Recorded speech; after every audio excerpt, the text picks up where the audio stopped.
What's up, movie lovers? I'm Mike, and this is the San Diego Comic-Con edition of Gotta Love Them Movies.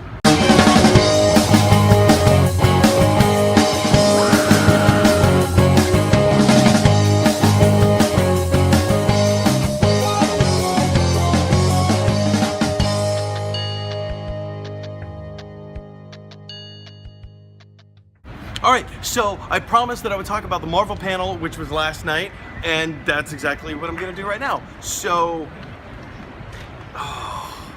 Marvel, everything you touch is gold. Everything you touch turns into gold. So we started off with an introduction of the whole, not the whole cast, but the majority of the cast from Black Panther. Director Ryan Coogler came out, Chadwick Boseman, Black Panther came out, and then they brought out Lupita Nyong'o and the girl who plays Michonne from Walking Dead. Can't think of her name. She was there. Oh, speaking of Ryan Coogler, of course, who else was there? But, you know, Rocky's protege himself. That guy, Fruitville Station. Yeah, his name escapes me at the moment. You know exactly who I'm talking about. He was there. Which, it shouldn't be a revelation. It shouldn't be one of those things that you're like, oh, didn't see that coming. No, we all saw that coming. It's a Ryan Coogler production, and Fruitville Station is in it. Can I just call him Human Torch? Nope, Phantom Force Stick is a film that doesn't exist. But speaking of Marvel, we're gonna move on. They didn't have any footage for Black Panther, so that's why we're moving on to Thor Ragnarok. They had some really cool stuff that they showed. They did kind of like a... Okay, so let me back up because my thoughts are so excitingly jumbled in my mind. The director from What We Do in the Shadows, and that guy's ringing a bell, and it's kind of annoying. So just deal with it. So What We Do in the Shadows director, I can't think of his name because it's like one of those weird, crazy New Zealander names. Not that New Zealand has crazy names, but we're gonna leave that and we're gonna come back to this. Is directing this movie, Thor Ragnarok, and it looks like, I don't know what the tone of this movie is because the graphics for like you know what I'm talking about. The font for Thor Ragnarok looks kind of like an 80s kind of like throwback, like jive-in. I don't know what the theme of this film is, but it looks pretty cool. So they did this teaser kind of short where you know, they kind of posed the question, well, where was Thor and Hulk during Captain America Civil War? And they do this thing where Thor kind of moves to New Zealand and gets a roommate with this guy named Dwight, and Dwight's just vacuuming, and you know, he can't get around Thor's hammer, and it's kind of funny. And you know, Thor shows up to his place of work. He's like, hey guys, what are you doing afterwards? Work? Well, what's that guy doing? What's he doing? And there's nobody there. But there is a car that's honking its horn, like right down here, which is really annoying, and it stopped. So we're gonna continue with Thor Ragnarok. So they did this whole bit, it was really stupid, it was really cheesy, and it was really funny, and I really enjoyed it. So that's what we got to see from Thor Ragnarok. Then they do this spectacularly amazing thing from Spider-Man. Homecoming, Spider-Man Homecoming. We got to see the trailer, first official teaser. I guess it's a teaser trailer. They're not going to release it. I mean, there's pirated copies online, of which I will not be posting the links below because I do not believe in piracy. Not cool, guys. Just don't do it. So they showed us this trailer for Spider-Man Homecoming, and it rocked my socks. If you guys are into like those 80s John Hughes kind of high school movies, that is Spider-Man Homecoming. It looks so good. It's fun. They actually get to show you the nerd, like the geek, the dork that is Peter Parker. He's a social reject. People hate this guy. I mean, he's smart, but he's dumb. Like nobody wants to be friends with him. And that is why Spider-Man deserves to be back home at Marvel. Hey Fox, can we get X-Men back at Marvel, please? So that's what happened.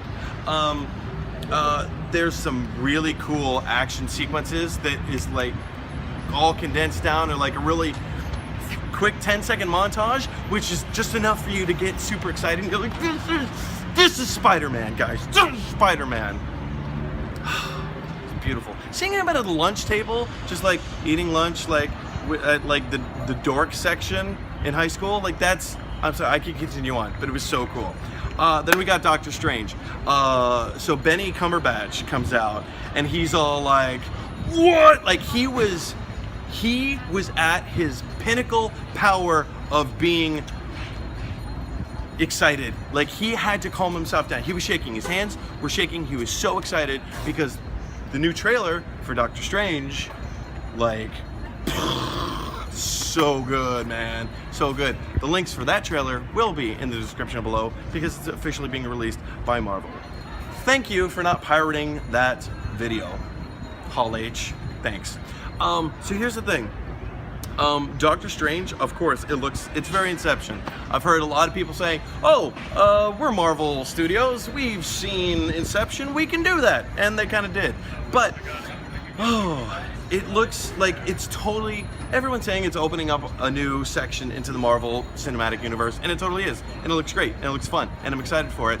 Speaking of excited, Guardians of the Galaxy Volume 2, guys. This is one of the things that I've been waiting for so long, and you get to see Baby Groot. Not just that Baby Groot is a cute and adorable little creature, but he kicks some major ass in this movie. He, like, okay, as a full-grown Groot, he's kind of intimidating and very scary. But as Baby Groot, I would argue the fact in this clip that we saw of him and Rocket and Yondu all working together to break out of prison. Don't mess with Groot, guys. Don't. If you want to mess with Groot, okay, don't mess with Baby Groot, because Baby Groot will kill you.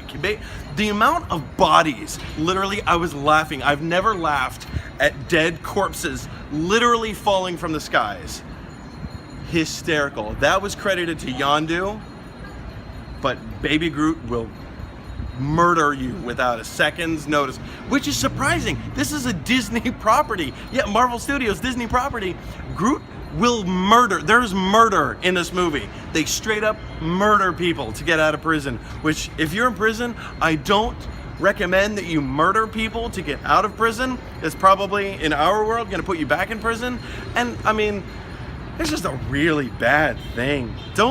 People stop killing people. First of all, that's my political agenda. People stop killing people, first of all. Second of all, Guardians of the Galaxy Volume 2, the entire cast was there, and it looks great, and we finally got confirmation. We finally got confirmation, and we all knew this was coming, but not Kirk Douglas. Why? Why am I thinking Kirk Douglas?